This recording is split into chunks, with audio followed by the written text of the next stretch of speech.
It's important for me to mention that the participants were also told not to get more than 20% of their daily energy intake from fat, and a low-fat diet could have contributed to a reduction in testosterone levels as well. In either case, if you want to maximize your testosterone levels, you're better off going with other sources of omega-3 fatty acids like salmon, fresh sardines, and walnuts.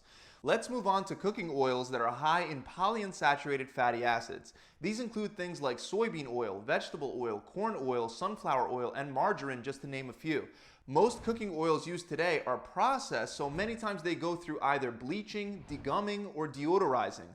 Couple this with the fact that these oils aren't that great for high temperature cooking, and you'll see why they're not exactly the best choice for your health. But even if you don't use them for cooking, their high content of specifically omega-6 polyunsaturated fatty acids hurt the production of testosterone. This is because most people nowadays already get way too much omega-6s and way too little omega-3s.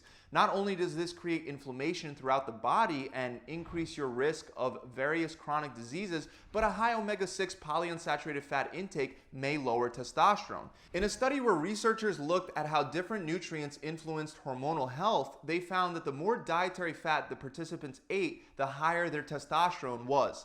And looking more closely, this was found to be true for their saturated fat intake as well as their monounsaturated fat intake. However, the results were the exact opposite for polyunsaturated fats. The more polyunsaturated fat that the participants ate in relation to their saturated fat intake, the lower their testosterone levels dropped. So if you're looking for a plant-based oil that's healthier for your testosterone levels, check out olive oil, avocado oil, and coconut oil.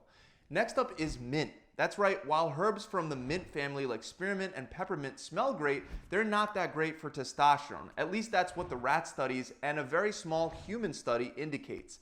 In the rodent study, the rats were divided into 4 groups. The control group received regular drinking water, group number 2 received 20 grams of peppermint tea, and group number 3 received 20 grams of spearmint tea. Finally, the last group received double, so 40 grams of spearmint tea. In the end, the rats that received 20 grams of the peppermint tea had a 25% reduction in testosterone.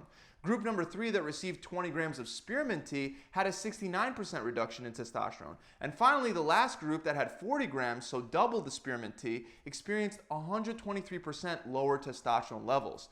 According to this study, spearmint lowered testosterone significantly more than peppermint, and another rat study also found that spearmint drastically reduced testosterone in rats. The researchers from this study said that it was likely because spearmint and possibly mint in general causes oxidative stress in the hypothalamus, resulting in reduced testosterone synthesis in the testes.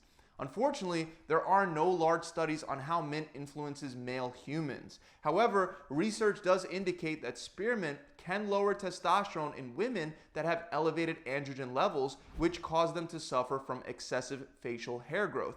In one study, 42 women drank spearmint tea 2 times a day for 30 days, and as a result, both free and total testosterone levels dropped significantly. Now, unless you're a woman who suffers from elevated testosterone levels, or unless you're a male rat, we can't say for sure that similar effects apply to men until we have further research. But this data is definitely something to keep in mind. Next, we have alcohol, which will not only lead to a terrible hangover, but can also cause a reduction in testosterone levels. There are many rodent studies that show that alcohol reduces testosterone in a dose-dependent manner, which means the more you take in, the more it affects your testosterone. When it comes to human studies, there's also a strong link between a heavy alcohol intake and reduced testosterone levels. But luckily, there is some good news when it comes to drinking alcohol. Low alcohol intakes don't have all that much of an effect on testosterone. In fact, one of the studies on alcohol found that drinking about half a gram of alcohol per kilogram of body weight, or about a quarter of a gram of alcohol per pound of body weight, this was able to slightly increase testosterone. For most people, this would be about 2 to 3 drinks. However, other studies show that even small amounts like 2 glasses of red wine can lower testosterone by 7%. So the real key is to drink in moderation, and when you do, don't binge drink where you're having like 10 tequila shots in a night.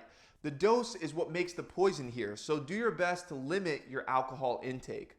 Let's move on to licorice. Sure, licorice might taste amazing and can have benefits in certain situations like reducing heartburn, speeding up the repair of damaged stomach lining, as well as some anti-inflammatory and immune boosting properties. But The problem is that it also has one huge downside. It may lower T levels. This is because licorice